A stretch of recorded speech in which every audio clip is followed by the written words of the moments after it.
Continuando con las ponencias del día, tenemos en la tercera exposición a cargo de la licenciada Rosa Gabriela Vázquez García.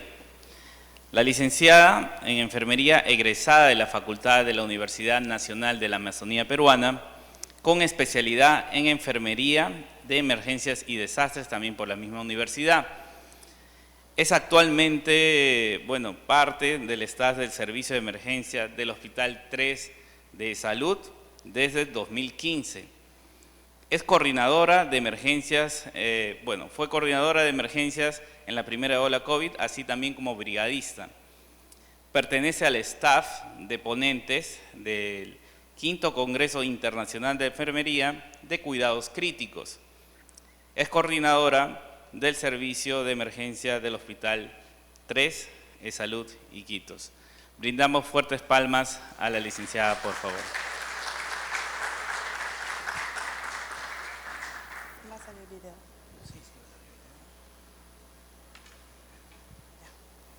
Buenos días con todos. ¿Cómo estamos? ¿Estamos despiertos aún?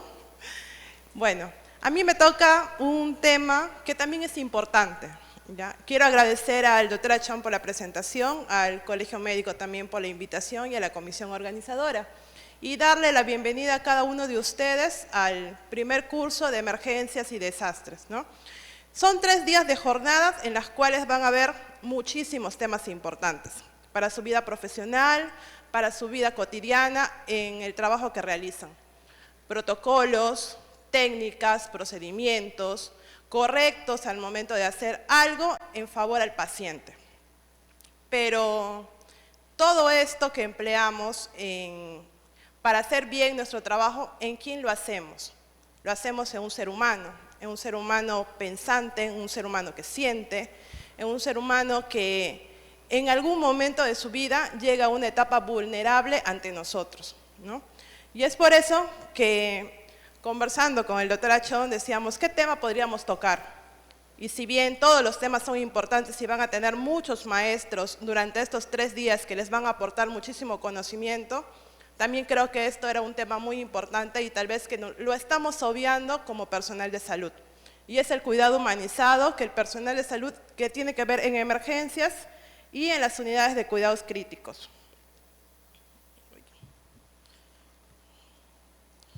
¿Qué podemos ver en esta imagen?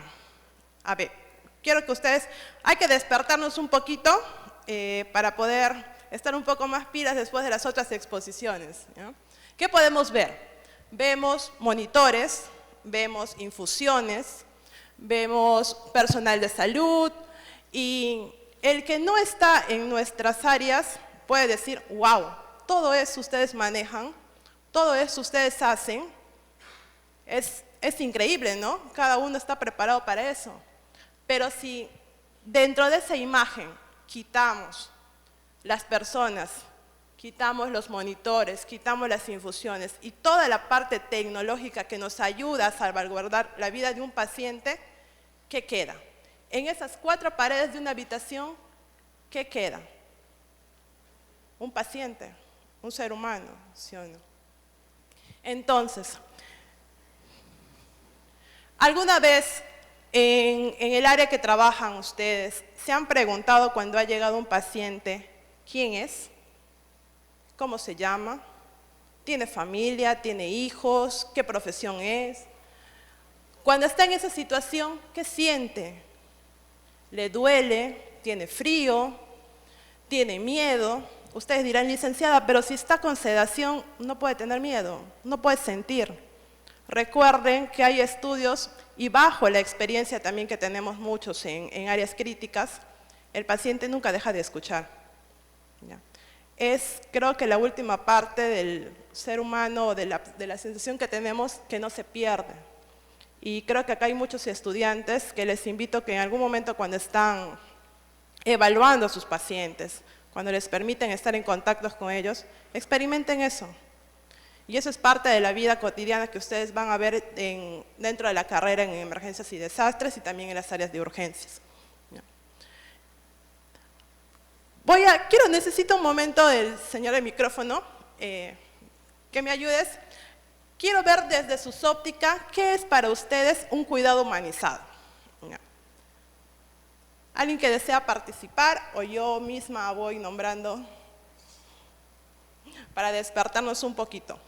A ver, licenciado Harold, el que está atrás, el licenciado, por favor. Desde tu experiencia, ¿qué es para ti el cuidado humanizado? El cuidado humanizado mayormente es dar la atención necesaria al paciente, ya desde el principio que entra hasta el momento de la recuperación total de una persona. Ya. ¿Alguien más que desea aportar a ese concepto?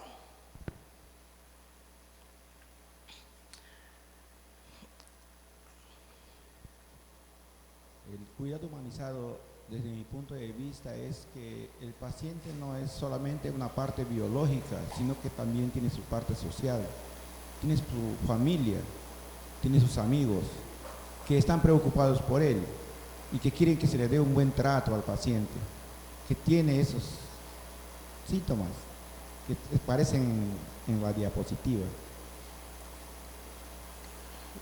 ¿Alguien más? Un último aporte.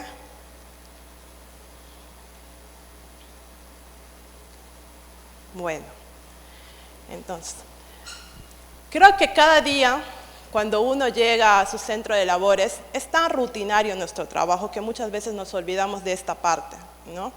Llegamos al trabajo y como profesional, y hago un mea culpa también, porque también soy parte de este sistema, ¿no? ¿Qué hacemos? Recibimos reporte de enfermería, tomamos funciones vitales, cogemos el Cardex, sacamos nuestros medicamentos, preparamos los medicamentos, tal vez el colega que está al otro, que nos acompaña, ayuda en la función del baño del paciente, pero en algún momento, siempre, nosotros ponemos incluso en las notas de enfermería interacción con el paciente que está consciente o el paciente también que está en ventilación. Entonces, en algún momento de ese periodo de las 12 horas que elaboramos, nos acercamos a ellos para verlos como seres humanos y no como objetos de estudio. Creo que no. Y creo que es un mea culpa. Más que un tema teórico, es un tema reflexivo, ¿ya? El tema de la humanización. Este tema yo lo pude exponer el año pasado en un congreso, ¿ya? Sin saber que tal vez meses más adelante nosotros dentro del servicio íbamos a experimentar algo en relación al cuidado, en relación al humano. Nosotros perdimos a un compañero de trabajo por un accidente, de las cuales él llegó a un nosocomio de acá de la ciudad conocido y se perdió 1 hora de atención. ¿Por qué razón? Pensaron que estaba ebrio y por eso se movía, se agitaba en la cama, se ahogaba con la sangre y hasta que recién lo reconocieron que era un médico, recibió atención. Entonces necesitamos tener un título, necesitamos ser alguien para que alguien de nosotros nos preste atención. Creo que no, ¿no? Es algo que en algún momento nosotros, yo siempre digo que nosotros como personal de salud tenemos que ver que podríamos ser nosotros los que estamos en esa cama en algún día y que quisiéramos recibir un trato bueno, un trato amable, ¿no? Un trato agradable. Entonces, vamos a ver las definiciones según la OMS. La OMS nos dice que es la relación, soporte e interrelación del profesional de enfermería y del profesional de salud hacia el usuario cuyo propósito es conseguir desarrollar el lado humano del sujeto o el usuario. Nosotros en enfermería tenemos una teórica, que es la licenciada y doctora también, Jean Watson, ¿ya? Ella es, en toda nuestra vida académica, siempre nos mencionan a ella sobre el cuidado hacia la persona, ¿no?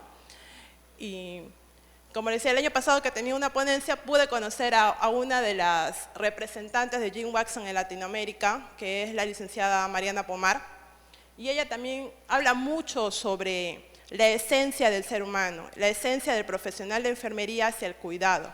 Recordemos que la enfermera también es un ente tan importante en la vida de una persona, porque desde que abre los ojos hasta que los cierra, siempre va a haber una enfermera a su lado o un personal de salud.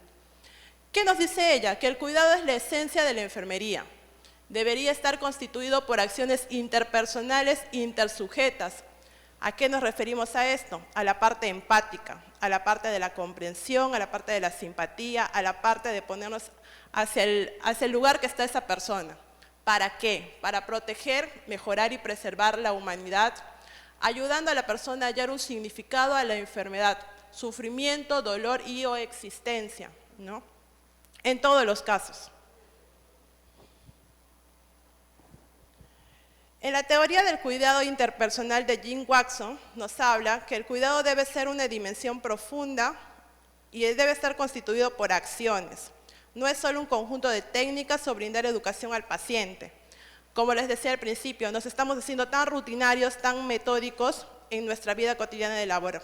Entonces, hay cosas tan mínimas que el paciente muchas veces, más allá de un medicamento, más allá de un procedimiento, lo que necesita es un abrazo, es preguntarle cómo está, cómo amaneció. ¿Por qué? Porque ellos solamente están en contacto con nosotros. No hay un familiar al costado que le pueda dar ese calor y esa resiliencia que él necesita, ¿no? Entonces, desde ese punto de vista ella nos habla que también el cuidado se basa en valores humanos para encontrar junto al paciente el significado de su enfermedad. Reconocer sus sentimientos, emociones, qué experimenta, para apoyar y tener control, conocimiento y curación de la situación de la salud. Nuestro sujeto de cuidado, ¿quién es? El paciente, ¿no? Y no solamente muchas veces en las unidades de emergencia o cuidados críticos vamos a encontrar pacientes que tienen alteración de la conciencia. Muchas veces a sus consultorios llegará ese tipo de pacientes, ¿ya? Con un sinfín de diagnósticos que también da a ese proceso de alteración. Entonces, en un área de cuidados críticos es la parte donde el paciente está mucho más vulnerable, donde pierde su libertad, pierde su voluntad y pierde su autonomía. Prácticamente está a la dependencia de nosotros. Virginia Emerson, que también es una teórica que ella se basa más en lo que es las necesidades del ser humano, nos habla que el objetivo de la enfermería es proteger al paciente de la pérdida de la dignidad durante el periodo de irremediable dependencia. Como le había dicho, ¿no? Ellos están sujetos hacia nuestro cuidado, hacia nosotros. Como personal de salud, ¿qué dimensiones necesitamos? La empatía, sentir qué es lo que la otra persona está experimentando. Y eso yo les voy a hacer un ejercicio al final de la ponencia para poder ver de qué forma también nosotros podemos interiorizar este tema. La escucha activa. Cuando un paciente llega, por ejemplo, a consulta, ¿ya? Yendo muy extremo a otro lado de la parte de la salud también que se brinda, ¿qué necesita? Por ejemplo, va el paciente y a ustedes, médicos, les dicen, doctor, o sea, se le preguntan, ¿cuánto tiempo de enfermedad tiene? 4 días. Ya, va a tomar esto, le voy a dar esto.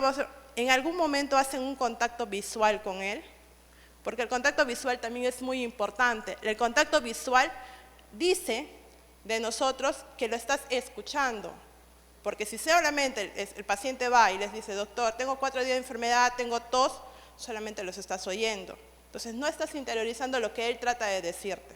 ¿Ya? Yo puedo justificar esto tal vez por el mismo sistema, ¿no?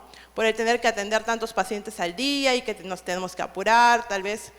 Y eso hace de que nos estemos haciendo muy fríos como personal de salud. La compasión, la dignidad. Como ustedes ven en esa imagen, el paciente está prácticamente completamente desnudo ante nosotros, ¿ya? Tenemos que cuidar también esa parte de ellos. Sensibilidad, emoción y el aspecto ético, ¿no? El respeto hacia la persona que se encuentra bajo nuestro cuidado. ¿Cuántos de ustedes han vivido la pandemia? Muchos, ¿no? Muchos hemos estado presentes en momentos muy dramáticos, creo. Y la pandemia es uno de los momentos que hace que este tema del cuidado de la humanización sea mucho más tangente ahora. Este tema no es de ahora, este tema ya tiene mucho tiempo tocado. el cuidado humanizado. Pero la pandemia de alguna u otra forma ha calado en que nos preocupemos más por esto. Yo recuerdo, por ejemplo, en la primera ola, cuando todo era incierto, ¿ya? Cuando empezaron a llegar los primeros casos, el personal de salud no me va a negar que tenía miedo. Teníamos miedo. Estábamos ante algo que no era conocido, no era una enfermedad típica en la cual tú podías saber qué ibas a hacer, cuál es el manejo, era algo totalmente incierto. Y lo que mayormente se hizo es restringir que la persona con COVID no tenga contacto con su familiar. ¿Y era por qué razón? Porque queríamos evitar que la enfermedad se siga replicando. Entonces, en esos momentos de ese paciente, en las cuales tenía mucha angustia, mucho miedo, el poder sentir la sensación de falta de aire, ¿quiénes han estado ahí? Hemos estado nosotros como personal de salud. Yo hoy por hoy, después de 2 años que ya de pandemia que hemos pasado, puedo decir también que felicitaciones a cada uno de ustedes. ¿Ya? Porque si bien el personal de salud no somos de fierro, pero hemos sabido sobrellevar cada momento y creo que ninguna institución se ha preocupado por la parte psicológica también del personal de salud, ¿no? Porque no me van a mentir que después de cada turno que terminaba, no terminaban llorando a un costado. Frustrados porque no han podido salvar vidas, frustrados porque perdieron a alguien, porque perdieron a un amigo, a la mamá de un compañero. Entonces, creo que esa parte también es tan importante para que nosotros, o para que el sistema se dé cuenta que el personal de salud también es un personal vulnerable, es un personal humano que necesita también ser cuidado para brindar también cuidado a otras personas, ¿no? Y también para decir a los familiares que en su momento han tenido algún paciente dentro de las unidades, ya sea del hospital regional o de las unidades de cuidados de emergencia en salud, que no han estado solos. Yo he tenido la experiencia, haciendo la brigada en Yurimaguas, de tener pacientes de las cuales ya no contábamos con ventiladores, ¿no? Y era una elección muy difícil muchas veces, de las cuales, cuando el paciente estaba en sus últimos momentos, tenía un personal de enfermería o un médico ahí. Muchos de los médicos dirán, pero nosotros somos agnósticos, no creemos en Dios, o es la forma en la que le forman tal vez en algún momento, pero he visto muchos médicos orando al costado del pie de un paciente en esos momentos.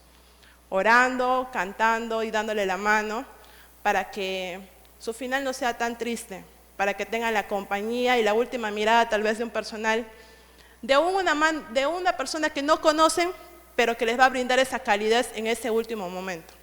Y muchos de ustedes han hecho eso. Entonces este tema ha sido tan importante a raíz mundial que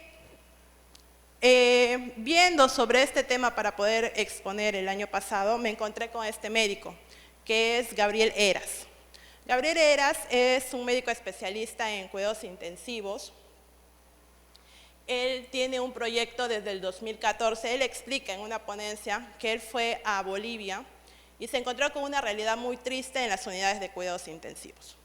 Entonces, él decidió hacer un proyecto que se llama el proyecto UCI. Y él nos dice que la H es la parte del humano. Y como la H es muda, es la parte que nos estamos olvidando de la sensibilidad al momento de tratar un paciente. Este proyecto está replicado ya, empezó en España y ya está replicado a nivel Latinoamérica también. Bolivia, Argentina, Perú, haciendo revisiones, también está implementando este proyecto en sus unidades de cuidados intensivos y en sus urgencias. Y ahorita les voy a explicar de qué se trata. Él nos habla que el cuidado, o él está convencido que la atención sanitaria ha de estar centrada en la dignidad de todos sus actores, ¿ya? No solamente el cuidado tiene que ser hacia el paciente, sino hay un eje importante que es la familia y el profesional de salud. Son 3 endes que deben ser pilares para poder brindar una buena calidad al momento de atender a un paciente. Él nos habla del cuidado de lo invisible. del cuidado de lo que no se ve, de lo que no se siente, de lo que no se percibe. Como les había explicado en un inicio de la ponencia, nosotros somos muy expertos haciendo procedimientos. Yo puedo asegurar a las personas que se atienden a diario con nosotros que van a encontrar profesionales muy capacitados. Es por eso que la mayoría está hoy por hoy acá, presencial y virtualmente, haciendo este tipo de cursos para saber, ¿no?, cómo realizar su trabajo.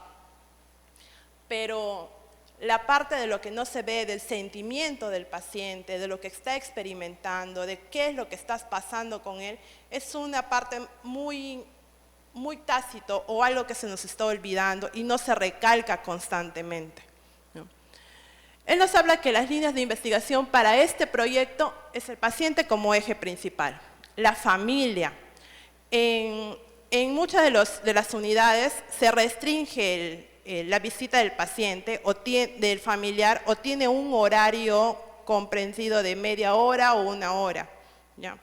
Y muchas veces, por ejemplo, en la pandemia, los informes solamente eran vía telefónica. Imagínense ustedes, yo me imagino que habrán tenido un familiar o alguien dentro en un estado crítico, donde han tenido que esperar 24 horas tal vez para que alguien les dé un informe, para que le digan cómo está, si pasó algo, si sucede algo, y no nos enfocamos en la parte de la angustia y el miedo que tiene este familiar al experimentar esto, y lo estamos dejando de lado.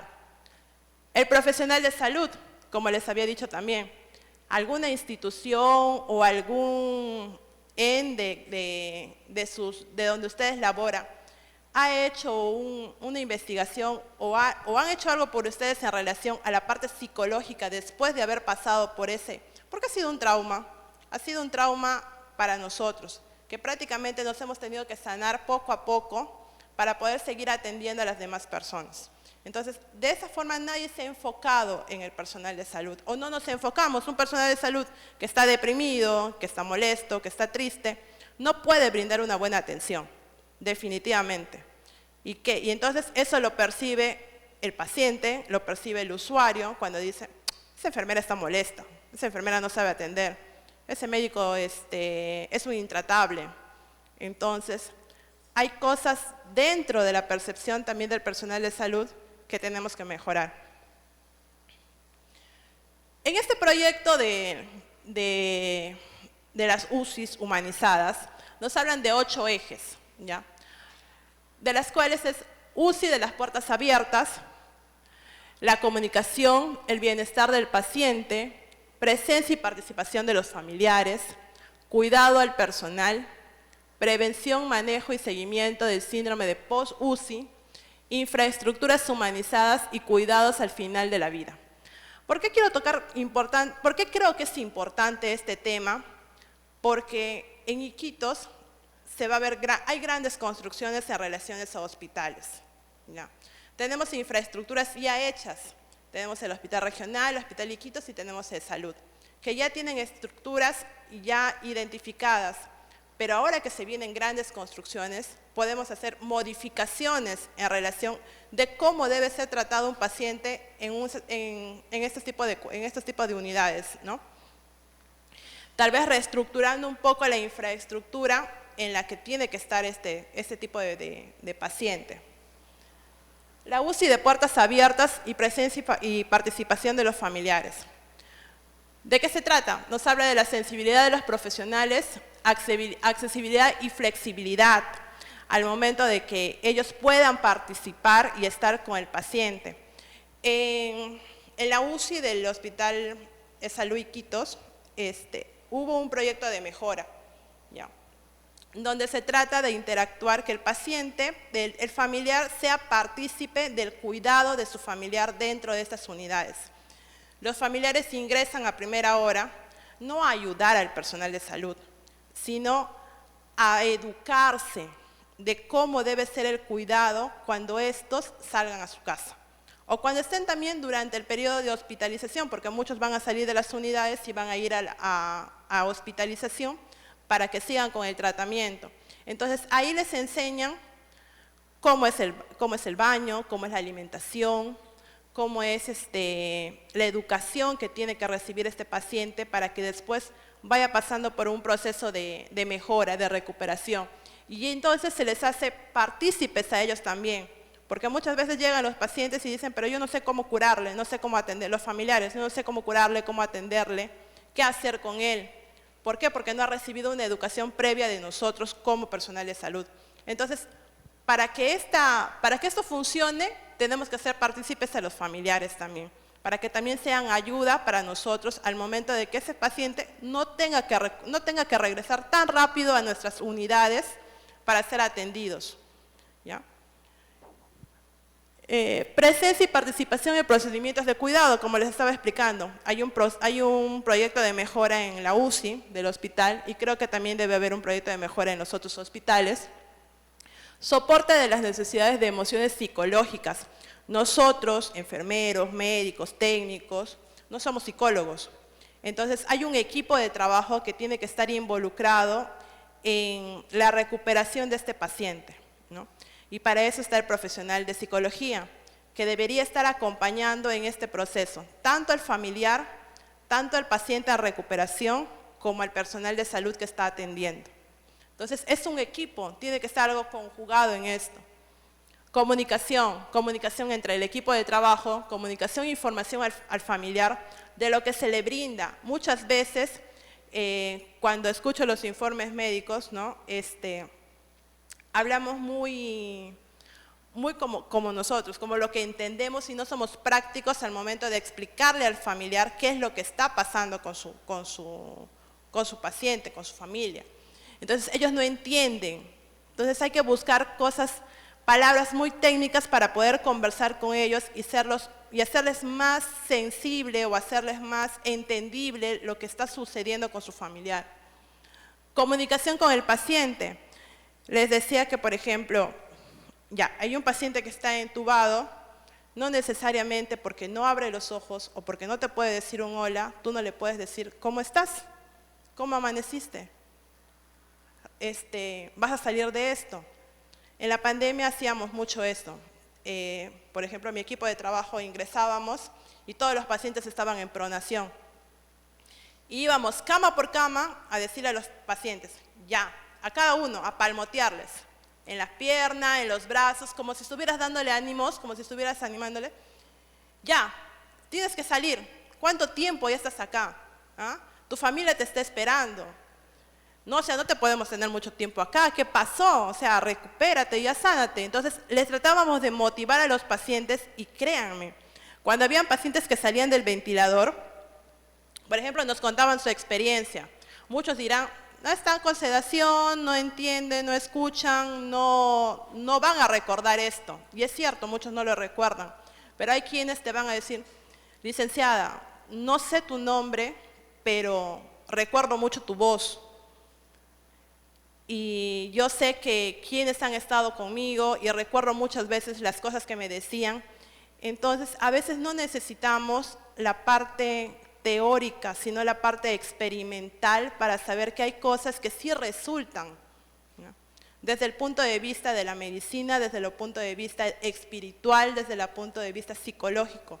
Hay cosas que funcionan mucho con los pacientes y eso no lo estamos viendo desde ese punto de vista. Por eso les digo, ¿qué tan importante es que nosotros al momento de ingresar saludemos, les demos aliento, conversemos con ellos unos instantes, hagamos algún tipo de broma? Yo sé que el trabajo es muy pesado en las unidades, en las unidades de cuidados críticos. Hay un momento de tranquilidad y hay un momento de adrenalina y hay un momento que tienes que hacer todo para poder culminar a tiempo y poder salir a tu casa y ir con tu familia. Pero no nos olvidemos de la parte humana, de ese ser humano que está bajo nuestra atención, bajo nuestro cuidado. Siguiendo con los puntos, está el bienestar del paciente, su bienestar físico. Hay procedimientos que nosotros hacemos, muchas veces las enfermeras canalizamos. Y a veces hay pacientes que tienen dificultad para poder encontrarles una vía periférica.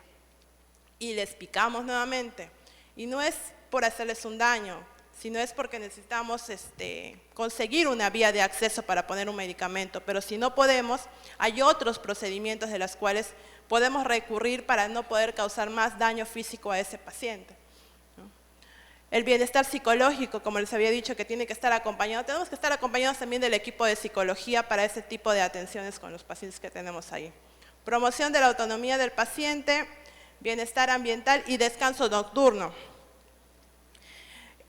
Por el sinfín de actividades que tenemos, hay pacientes que también están despiertos en nuestras unidades y las luces están prendidas, estamos conversando, nos estamos riendo y no respetamos que ese paciente necesita descansar, necesita también tener un sueño.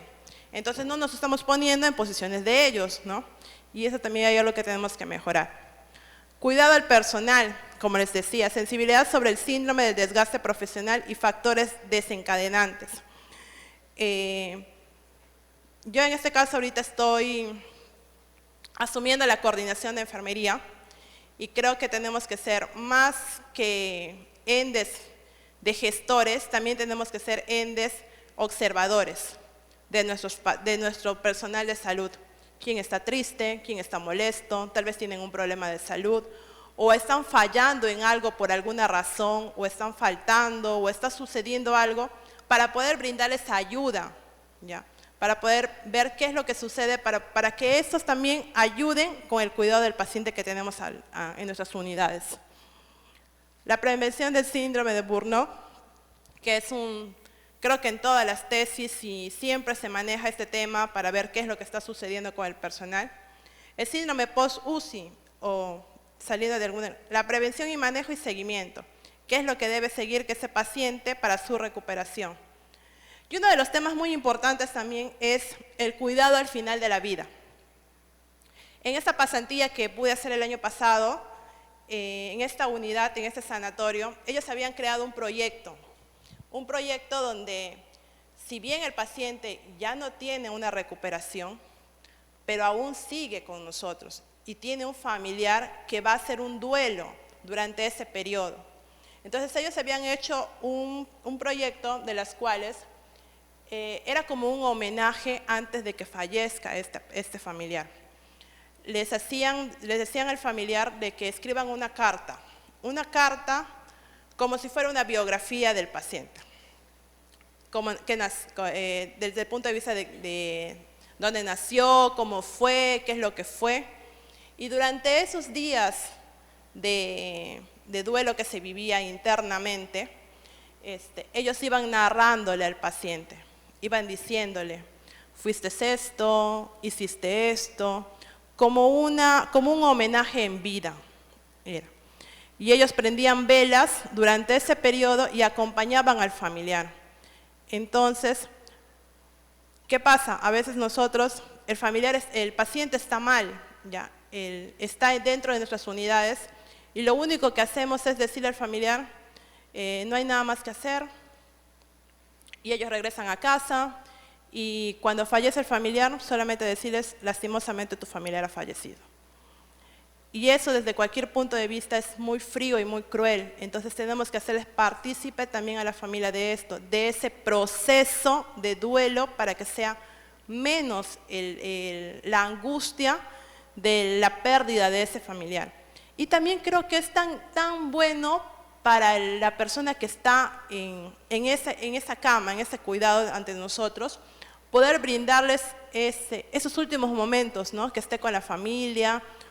Dirán, pero los ambientes son muy cortos, los ambientes son muy pequeños, no se puede hacer esto tal vez con todos los familiares, pero sí en otras unidades, en las unidades de medicina, en las unidades de cirugía, o hacer un momento donde el paciente, por lo general en emergencia, ¿qué hacemos? Cuando el paciente está agonizante, hacemos que el familiar acompañe, hacemos excepciones en las visitas y dejamos que el familiar pase constantemente a estar con ellos. Y le decimos, háblale, conversa con él, tócale, abrázale, siéntele, que sienta tu presencia.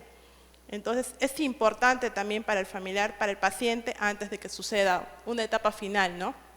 La OMS, por ejemplo, da estadísticas que 40 millones de personas necesitan cuidados paliativos, de las cuales solamente el 14% de la población a nivel mundial recibe un cuidado paliativo antes de fallecer. Protocolos del cuidado al final de la vida, dice.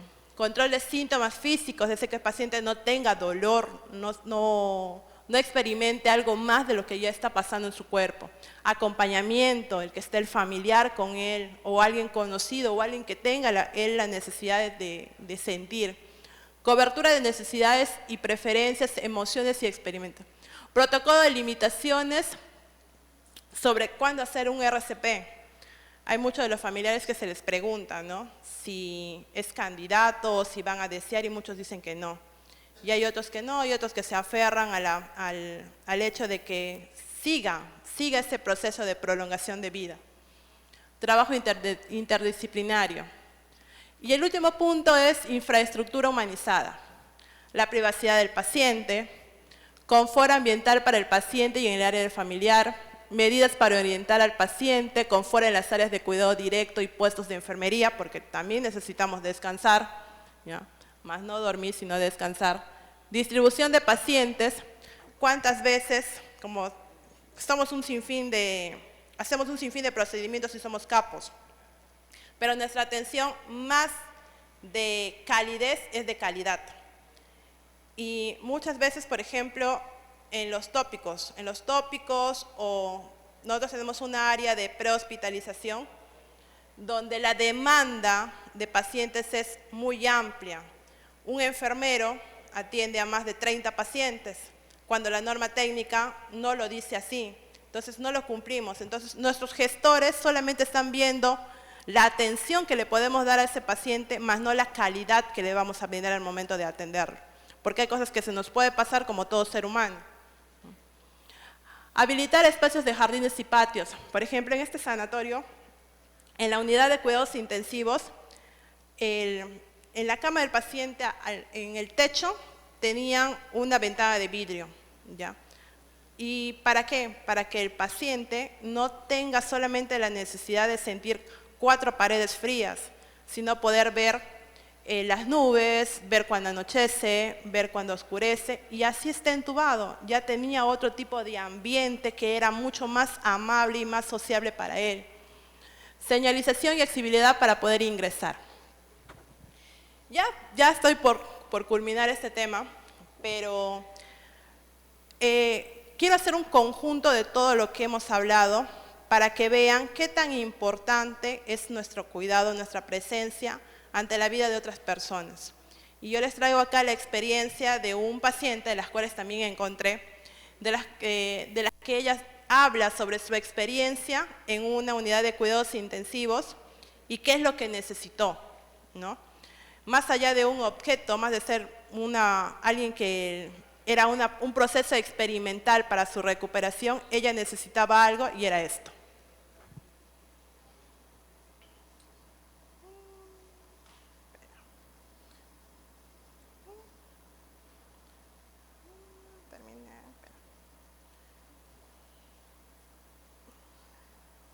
Acá está, sí, el video.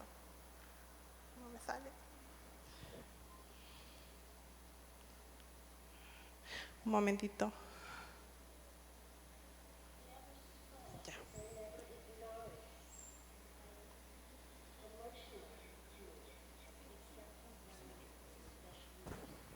He would lean close to my face and put his hand on my shoulder, and he would call me by name. And then he would tell me what he was going to be doing that day. And then he did something that not one other person did for the 3 weeks that I was on life support. He talked to me like a human being. He talked about common. People are so afraid that if you make a human connection with the patient, that it's going to take too much time. It took him no extra time. 20 years later, I remember him, and every time I speak, I tell the story of this nurse and how much his touch, how much that meant to me. Anything like that reminded me that I was more than a broken body. And I will... ¿Escucharon que era tan importante para ella solamente el que él la trate como un ser humano, ¿sí o no? De que converse con ella, de que le pregunte cómo está, de que solamente la sienta y que no sea solamente un objeto. O sea, nosotros, como personal de salud, no solamente somos personas que vamos a ayudar a salvar vidas, sino somos personas que en algún momento alguien nos va a recordar. Vamos a ser importante o tal vez va a ser un agradecimiento con una mirada o en algún momento de la vida cuando nos encuentren en la calle. Entonces tenemos que ser distintos, ¿ya? Acá hay mucho personal joven, acá hay muchos estudiantes, entonces hagamos cambios no solamente desde el punto de vista de procedimientos, sino desde el punto de vista de que la salud o estar en un área crítica, en un área de urgencia, no sea un espacio frío, ¿ya? Un espacio donde solamente digamos, la muerte está ahí y no hay nada más que hacer. Entonces cambiemos esa óptica y esa percepción desde el punto de vista de salud, desde el punto de vista de nosotros como personas, porque en algún momento, siempre digo esto, en algún momento nosotros vamos a ser los que vamos a estar en esa cama y vamos a querer que alguien nos atienda con calidad o alguien se acerque a nosotros, ¿ya?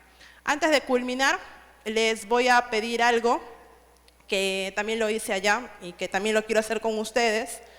Voy a bajar un ratito. Y quiero que todos acá que están presentes cierren los ojos, ¿ya? No se vayan a dormir, por favor, solamente es un ejercicio. Ya, les voy a pedir, cierren los ojos todos. Vamos a hacer un pequeño ejercicio a esto. Ya están todos cerrados, muy bien. Y ahora quiero que se imaginen que están en casa, ¿ya? Todos están en casa, se levantaron tarde, están apurados, no tienen tiempo ni siquiera de desayunar y salen de casa sin despedirse de su familia, sin decir adiós, ya regreso. Al igual que ustedes, hay otra persona que también está en su casa intentando salir apurado. De algún momento agarran ustedes su moto, están yendo tranquilos y en un abrir y cerrar de ojos sienten un golpe. Están tirados en un pavimento frío, sin poder moverse, tratando de sentir qué es lo que está pasando. Y escuchan a lo largo el sonido de una ambulancia. Están en el pavimento, viene la ambulancia, viene un personal de salud y ustedes escuchan raudamente que los cargan, ¿no? Y dicen que están mal, que no respira, está sangrando. Llegan al hospital. Están aún inertes, intentan ustedes abrir los ojos y no pueden. Solamente escuchan al médico ingresar y que les dice, ni siquiera conocen su nombre y mencionan paciente de la cama 2, politraumatizado, con heridas, sangrando. Y ustedes lo único que intentan es abrir los ojos y no pueden. Intentan gritar y no pueden. Quieren llorar y no pueden. Quieren que llamen a su familia y tampoco pueden. Entonces, estando ahí en esa cama inerte sin poder moverse, vienen los profesionales de salud como tienen que hacer su trabajo. Reciben el primer pinchazo en el brazo. Nadie les preguntó si lo querían, ¿sí o no? Solamente sienten que ingresa un tubo por la garganta de ustedes y no pueden gritar y no pueden moverse. Viene el señor del laboratorio, igual, otro pinchazo. Hay dolor, sienten mucho dolor y ustedes no pueden moverse, no pueden decir nada. Entonces, escuchan un alboroto a lo largo de la sala, de las cuales ustedes dicen, ¿qué está pasando? ¿Qué sucede? nadie me explica nada. Y llega un momento en que están simplemente solos y escuchan este sonido.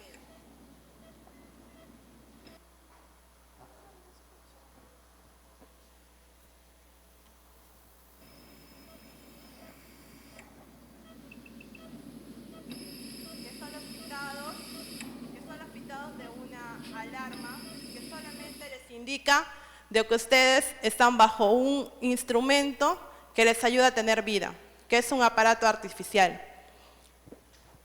Entonces, siguen escuchando los pitados de esa alarma y llega el personal de enfermería. Ustedes le escuchan y dicen, paciente de la cama 2, está con sonda, está con una vía periférica, pero en algún momento nadie se acercaba a preguntarle sus nombres, a decirle que algo está pasando. Llega el médico y dice, paciente, necesita resonancia, necesita esto. Y nadie, absolutamente nadie. Quedan solos absolutamente en ese cuarto, inertes, teniendo la sensación frustra de querer llorar y no pueden. Entonces, en esos momentos de angustias en las que ustedes están, sin abrir los ojos, quiero que tomen la mano de la persona que está a su costado. Sin abrir los ojos, tomen la mano de la persona que está a su costado.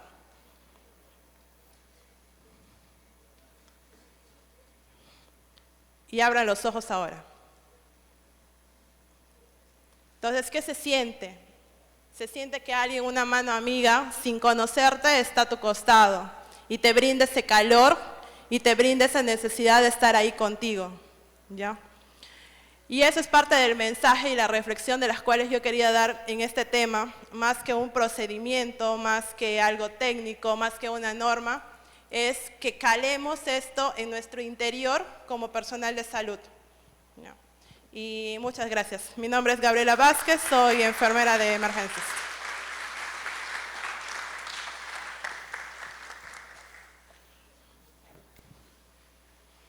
Me falló el sonido. Bien, agradecemos la ponencia de la licenciada Gabriela Vázquez. Si hubiese alguna pregunta, alguna consulta del auditorio, la parte virtual también. Bueno. Veo varios licenciados, licenciadas acá. ¿Tuviesen alguna consulta, alguna inquietud?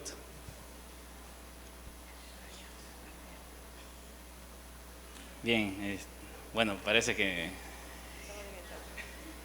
Sí, muy buena la ponencia, muy buena la ponencia. Es más, es un tema, bueno, para acotar algo, ¿no? Para la licenciada. ¿Sí? Hay una consulta. Perfecto. Buen día. Más que una consulta, quisiera hacer una aportación. Este tema de la humanización se viene tratando desde hace muchos años, es cierto, y mis felicitaciones al Colegio Médico, a la Junta Directiva actual por incluir esto justamente en este curso. Se ve más cuando el paciente está más vulnerable, y el paciente está más vulnerable, como ya lo dijo la licenciada, en las áreas críticas. A mí me tocó vivirlo de manera personal cuando en la segunda ola del COVID tuve que internarme, recibir oxígeno por una noche, y sí es cierto, tenemos miedo porque hemos visto cómo muere mucha gente, incluso amigos muy cercanos, y pensamos que eso también nos podría pasar. Está muy relacionada la humanización con el primer término que puso la licenciada en una de sus diapositivas, que es la empatía. La empatía es ponerse en el lugar del otro. Y nunca vamos a poder dar un trato humanizado a nuestro paciente si no nos ponemos en el lugar del paciente. ¿Qué está sintiendo? ¿Qué está pensando? ¿Qué está pensando su familia, sus amigos? Todas esas cosas debemos también considerar. Cuando a mí me tocó internarme por COVID, en una de esas noches sentí tanto miedo pensando en mis hijas, en mi familia, y entré en un proceso de ansiedad. Y muchos compañeros y colegas y enfermeras de mi servicio iban y trataban de darme ánimos, ¿no? Ya va a pasar, tranquilo, todo está bien, tus análisis están bien. Pero hubo una que dijo, no, el doctor está fingiendo. el doctor está haciendo su berrinche, el doctor está exagerando. ¿Qué? Pues es 40% de compromiso pulmonar, no es nada. Entonces, evitemos eso, sobre todo a los jóvenes, que veo acá que hay muchos que están en proceso de aprendizaje. No aprendan esos malos ejemplos, no aprendan esa mala o esa desensibilización. Los pacientes no son número de camas, los pacientes no son número de historias clínicas, los pacientes no son apelativos. Ahí viene la renegona, ahí viene el rabioso, ahí viene el reclamón, ahí viene etcétera, etcétera. Los pacientes son personas que traen detrás de sí una serie de vivencias y experiencias muchas veces traumáticas que ya los predisponen. Y no es culpa de ellos tampoco, obviamente no es culpa de nosotros, pero si hemos escogido esta profesión de cuidar al paciente, debemos desarrollarla de la mejor manera posible. Felicitaciones, licenciada, por esta brillante exposición y nuevamente felicitaciones al Colegio Médico. Muy cierto, gracias doctor Jimmy, muy cierto lo que menciona el doctor Jimmy Esteves, ¿no? Parte del conocimiento que nosotros tenemos como personal de salud es justamente no solamente ser académicos, no solamente aprender un tema, ¿no? Sino plasmarlo y mejor aún con un paciente que en estado crítico no puede comunicarse, ¿no? Hemos visto que hay algunos pacientes que en ese estado crítico logran salir y tienen ese mal recuerdo, ¿no es así? Esto lo mencionaba la licenciada que nos hizo una especie de trance, ¿no? Para un poco entender un poco más con respecto a lo que puede sentir un paciente en ese estado. Bien, bueno, siguiendo entonces, agradecemos a la licenciada Gabriela Vázquez. Vamos a hacer la entrega respectiva del certificado. Por acá le...